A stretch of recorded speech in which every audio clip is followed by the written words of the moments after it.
आशिष, हेच शोधतोयस ना?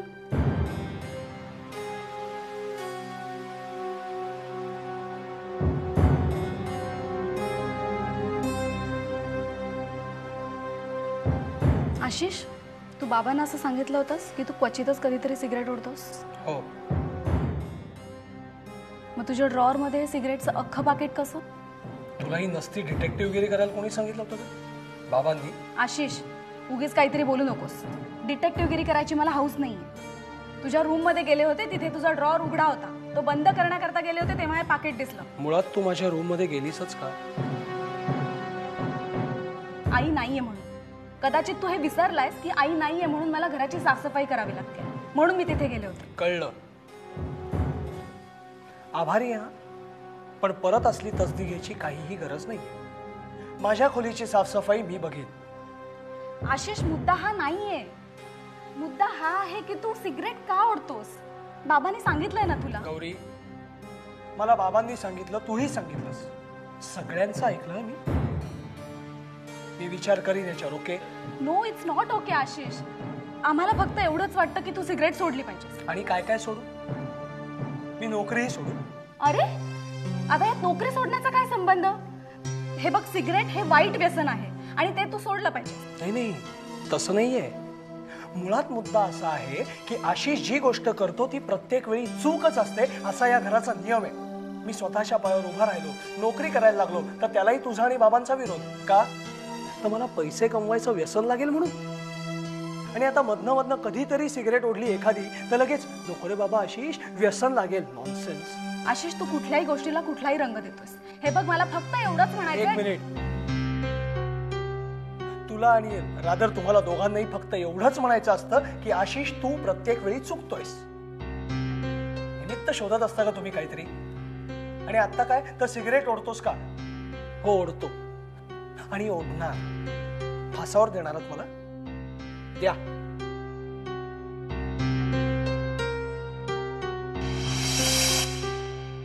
राकेश, तू तिथलं वातावरण अजून बघितलं नाहीस ना, म्हणून असं म्हणतोयस. हेच विनी, ह्याचमुळे तुझी खूप काळजी वाटते. कुठलीही नवी गोष्ट पाहिलीस ना की तू अगदी भारावून जातेस. मग चूक काय त्यात? विनी, चूक बरोबरचा प्रश्नच नाहीये, पण आजकालच्या जगात काय चालतंय हे आपण पाहतो, ऐकतो. विनी, आपणच सावधगिरी बाळगायला नको का? राकेश, या फील्ड मधली सगळीच माणसं काय वाईट नाहीये. असं माझंही म्हणणं नाहीये. हे बघ, आपल्याला भेटणारा प्रत्येक माणूस हा तसाच आहे असं जर काय आपण गृहीत धरून चाललो ना तर मग कामच करायला नको. विनी, मी काय म्हणतो ते तू नीट समजून घेतलंस ना तर. एक मिनिट राकेश, काही गोष्टी मी माझ्या मनाशी अगदी पक्क्या ठरवल्या. त्या तू कर, नक्की कर, पण करण्या अगोदर योग्य शहानिशा करून घे, इतकंच माझं म्हणणं आहे. काय ना राकेश, तुला या फील्ड बद्दल फारशी माहिती नाहीये, नाहीतर तू सुप्रिया परमार आणि टीटी सारख्या लोकांबद्दल असं बोललाच नसतास. Anyway, bye. विनी, ऐकून घे ना माझं. विनी,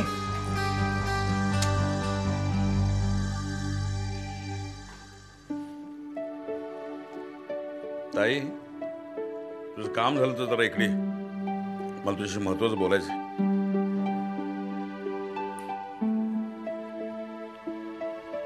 काय रे, काही सिरियस नाही ना? नाही, गंभीर काय नाही, फक्त तुझी काळजी कमी करण्याचा प्रयत्न करतो. मुक्ता झोपली का जागे? नाही, असेल तिच्या खोलीत. बोलवू का तिला? नाही, तिच्याविषयीच बोलायचं मला. काय ते, माझ्या ऑफिसमध्ये एक मुलगा कामाला लागला होता. म्हणजे मी सोडली तेव्हा नुकताच लागला होता. त्याचे आई वडील बेळगावला असतात. मुलगा हुशार आहे, सिन्सिअर आहे, दिसायला चांगला आहे. मुक्तासाठी त्याचा विचार करावा असं वाटतं मला. कसा आहे रे स्वभावाने? आपल्या मुक्ताला सांभाळेल ना नीट? हे बघ, जितके दिवस ऑफिसमध्ये मी त्याला बघितलंय तितके दिवस तर मला चांगला वाटला. नम्र आहे. त्याला एकदा घरी बोलवतो आणि लग्नाविषयी त्याचा काय विचार आहे ते बघतो. तू ओळखत असेल तर फारच चांगलं. आपण त्याची सगळी माहिती काढू. मुख्य म्हणजे मुक्ता इथे आपल्या डोळ्यासमोर राहील आयुष्यभर. तू लगेच सुतावरून स्वर्ग गाठायचा प्रयत्न करू नको. अगं, त्याचा लग्नाचा विचार आहे का नाही हे तर कन्फर्म करू दे. तू चौकशी कर ना त्याची. मी बोलेन मुक्ताशी. नाव काय रे त्याचं? आनंद जोशी. आनंद जोशी. जोशी म्हणजे ब्राह्मण, सारस्वत या बेळगावकडच्या लोकांची ना आडनावं अशी असतात, काही कळतच नाही जात कुठली. कमाल आहे तुझी. आपण 21व्या शतकात जगतो. जातपात कसली बघतीये? शेवटी मुलाचं शिक्षण आणि संस्कार हे महत्वाचं आहे आणि त्याच्या वागण्या बोलण्यात ते कळतात आपल्याला. ते बाकी खरं आहे हं. उच्च जातीची म्हणवणारी मुलं प्रत्यक्षात कशी वागतायत ते प्रत्यक्ष पाहिलंय की आपण. ठीक आहे, बोलव त्याला घरी, मी बोलीन मुक्ताशी. ठीक.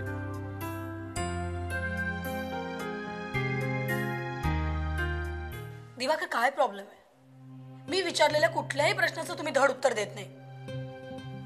मेघना, नाही बघा, मी विचारलेला प्रश्न जर तुम्हाला मूर्खपणाचा वाटत असेल ना तर मला सांगा, मी तुम्हाला काही विचारणार नाही. नाही नाही प्लीज, तसा काही गैरसमज करून घेऊ नकोस.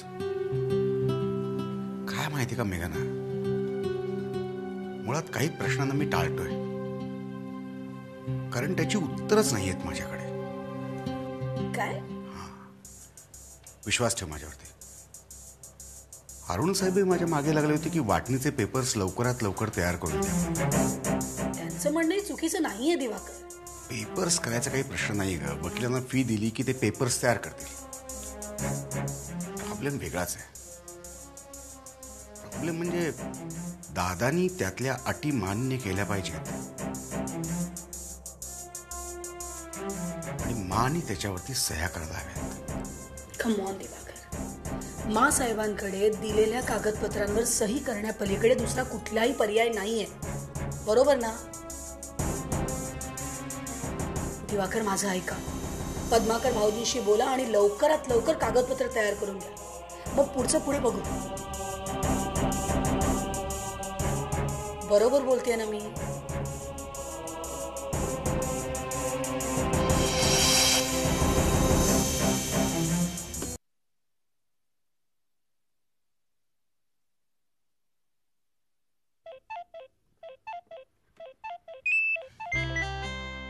Hello friend. हाँ हॅलो फ्रेंड, मी बोलतीये. हॅलो. हाँ हॅलो, माझ्या डॅडींना ना तुझ्याशी काहीतरी बोलायचंय. काय बोललीस? माझ्या डॅडींना. हॅलो हॅलो हॅलो हॅलो, एक मिनिट. हॅलो, माझी बॅटरी कंप्लीट लो आहे. मी तुला घरी पोहोचल्यावर फोन करतो. ओके? बरं चालेल, पण नक्की करा, विसरू नको. याच नंबरवर फोन करतो तुला.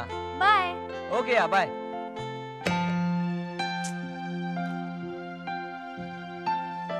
काय लागला का फोन फ्रेंडला? डॅडी, हो. या मोबाईल मुळे क्रांती वगैरे झालीये का डोक्याला त्रास जास्ती वाढलाय? त्याचा शोध लावला पाहिजे. अरे काय झालं? काय काय बोलला काय तुला तो? त्याला ऐकूच येत नव्हतं काही. म्हणाला घरी गेल्यावर फोन कर. असं म्हणाला? तू आणि तुझा फ्रेंड दोघे नमुन्या. चल आपण काहीतरी खाऊया. चल चल.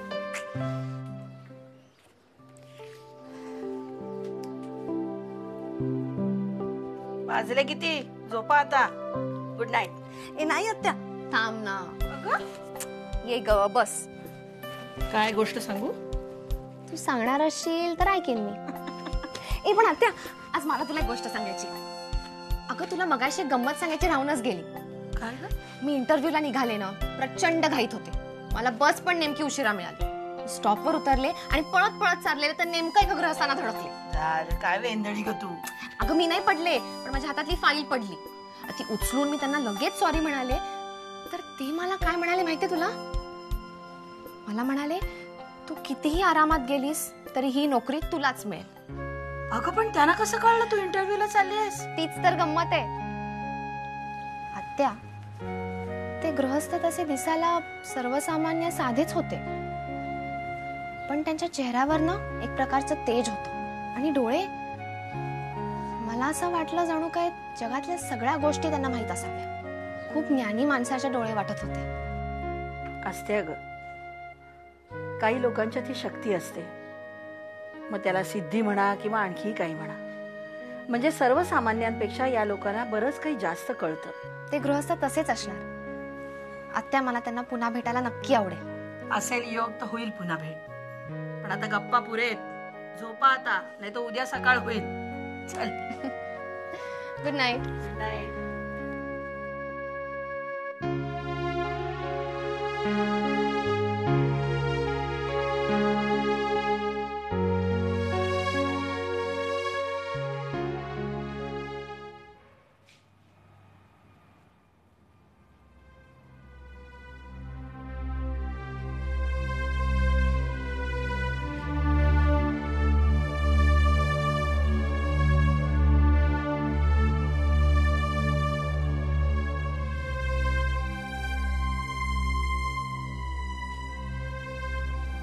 तू अजून जागी आहेस?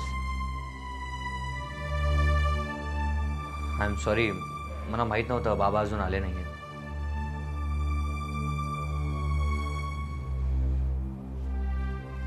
तू का अजूनही त्यांची वाट बघत असतेस? का उगाच जागून स्वतःला त्रास करून घेतेस?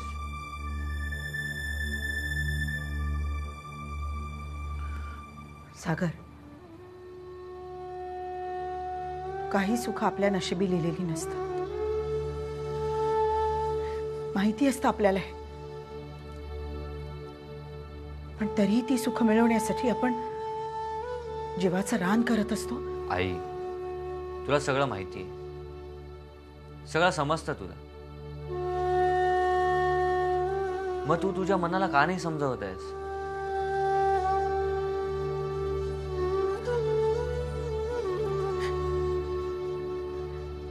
सागर, अरे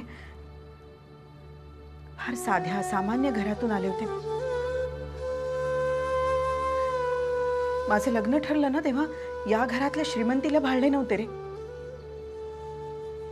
पण या घरातल्या माणसांमध्ये गुंतत गेले. सरदेसाईंचं हे घर आपलं कधी झालं, कसं झालं हे कळलंच नाही मला. पण काही काही गोष्टी मात्र खूप उशिरा लक्षात आल्या माझ्या. तरी जितकं जमेल तितकं जमवून घेण्याचा प्रयत्न केला मी. पण आता नाही आई, तुला वाटतंय तसं काही होणार नाहीये. बाबा तुला कधीही अंतर देणार नाही.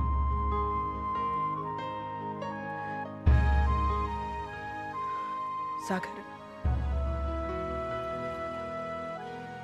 तुझ्या वडिलांचं वागणं मी इतकी वर्ष सोसलं, कारण या घराचा, या कुटुंबाचा मला आधार होता म्हणून. पण आता मात्र मला खूप काळजी वाटायला लागली, कारण तो आधारच नाहीसा होतो हे जाणवतंय. आणि त्याही पेक्षा वाईट याचं वाटतंय की मानना या परिस्थितीत, या वयात हे सगळं समजलं.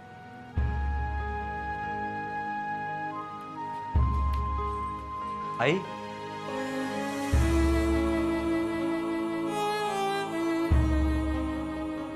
मग काय म्हणाली आजी? त्या काहीच म्हणाल्या नाही. पण सागर, आपल्या घराला कोणाची तरी दृष्ट लागली हे मात्र खरं.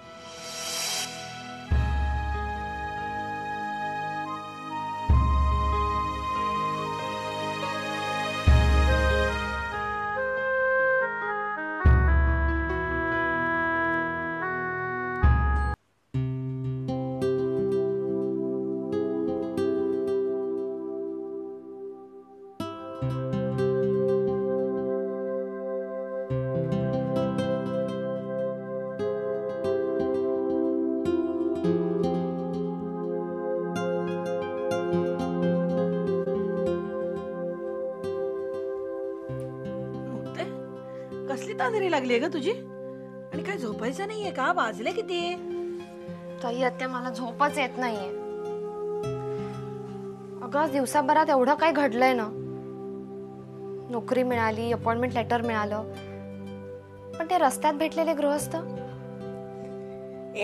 सगळे विचार डोक्यातून काढून टाक. दिवा मालव आणि झोप बरं.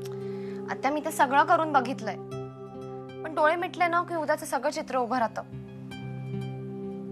नोकरीचा पहिला दिवस, बॉस कसे असतील, बाकीचे सगळे कसे असतील, मला काम नीट जमेल की नाही? सगळं जमेल तुला. डोक्यावर तेल घालून देऊ का? शांत वाटेल. नको आत्या, उद्या सकाळी मला केस धुवायला वेळ नाही ना झाला तर मग तसंच जायला लागेल मला. मग चिपकू चिपकू म्हणून सगळे हसतील. नको ग बाई, उद्या कशी छान दिसली पाहिजे पोरगी, सगळ्यांनी म्हटलं पाहिजे काय स्मार्ट पोरगी आहे. ऑफिस बद्दल सगळं चांगलं ऐकलंय ग, पण तरी मला थोडं टेन्शन येतं. सगळी टेन्शन्स काढून टाक आणि झोप आता मुकाटे. चल चल चल चल, दिवा मला आणि झोप. चल. काय सांगता काय? एवढा हसायला काय झालं तुला? मी काय जोक सांगितला? नाही, तुमच्या बिझनेसचं म्हणजे कसं आहे सागर बाबा ना, ह्यांनी हे केलं म्हणून आपण हे करायचं, आपण हे केलं म्हणून त्यांनी हे करायचं. हे म्हणजे आमच्या गावच्या आखाड्यातल्या कुस्तीसारखं झालं. ह्यांनी धोबीपाच्यात टाकलं म्हणून त्याने आणखी काय करायचं असं. महान आहेस तू. ते आहेच आहे म्हणा. आपण कुठं निघालात? आंघोळीला चाललो. तुझी बडबड ऐकत बसलो ना तर ऑफिसला जायला उशीर व्हायचा मला. नाही तरी पण तुम्हाला सांगून ठेवतो, तुमचा हे बिझनेस म्हणजे ना माझ्या ध्यानात यायला लागले हल्ली. म्हणजे आपण बुद्धिबळ खेळतो तसं आहे. म्हणजे ह्यो राजा, ह्यो वजीर, हे प्यादे, ह्यो उंट असं. तिथे ऑफिसमध्ये निर्णय घेताना जीव जातो माझा. तुला काय त्याचं? माझी अवस्था त्या महाभारतातल्या अर्जुनासारखी झाली आहे. ज्यांच्या विरुद्ध लढायचं ती सुद्धा आपलीच माणसं. तुझ्यापासून काय लपायचं आता जीवा?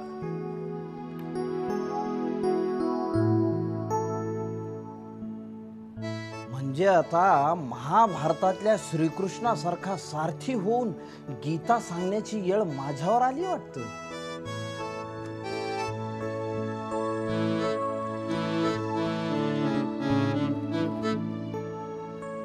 सागर, गोवर्धन साहेब इथून गेल्यावर त्यांना जे काही पेपर्स मेल होऊन आले होते ना ते मी माझ्याच ताब्यात ठेवले. गुड. पण एक तू बरं केलंस की त्यांना सगळे पेपर्स बघायला बोलावून घेतलंस नाही. पण आनंद, मला तुझी खूप मदत होते. थँक्स. एक सांगायचं होतं. सांग. नको जाऊ दे, नंतर सांग. अरे सांग ना यार. छोड ना. बॉस म्हणून ऑर्डर देतोय, सांग. नाही पण मला मित्र म्हणून सांगायचं आहे. कम ऑन यार, don't be formal. Go ahead. मला स्थळ सांगून आलंय. ग्रेट न्यूज यार. कॉंग्रॅच्युलेशन्स. थँक्स. कधी करतोस लग्न? पटकन करून टाक. तुला सांगतो किती दिवस झाले पंक्तीतलं जेवलो नाहीये माहितीये. अरे हो हो, इतक्या लवकर नाही होणार. मी त्या मुलीला अजून ओळखत नाही, बघितलेलंही नाहीये. अरे मग काय प्रॉब्लेम आहे? जाऊन भेट आणि बघ तिला. अरे काय मुलीसारखा लाजतोस तू? तुला काय माझी मदत हवी आहे का? सांग ना, मी तुमची भेट करून देतो बिंदास. सागर, ऍक्च्युली तुला तर सहज जमेल. मग काय प्रॉब्लेम आहे? सांग ना तिचं नाव, पत्ता, फोन नंबर. अरे काहीतरी सांग. सांग ना, कोण आहे ती मुलगी? सांग ना. गोवर्धन सरांची मुलगी मुक्ता.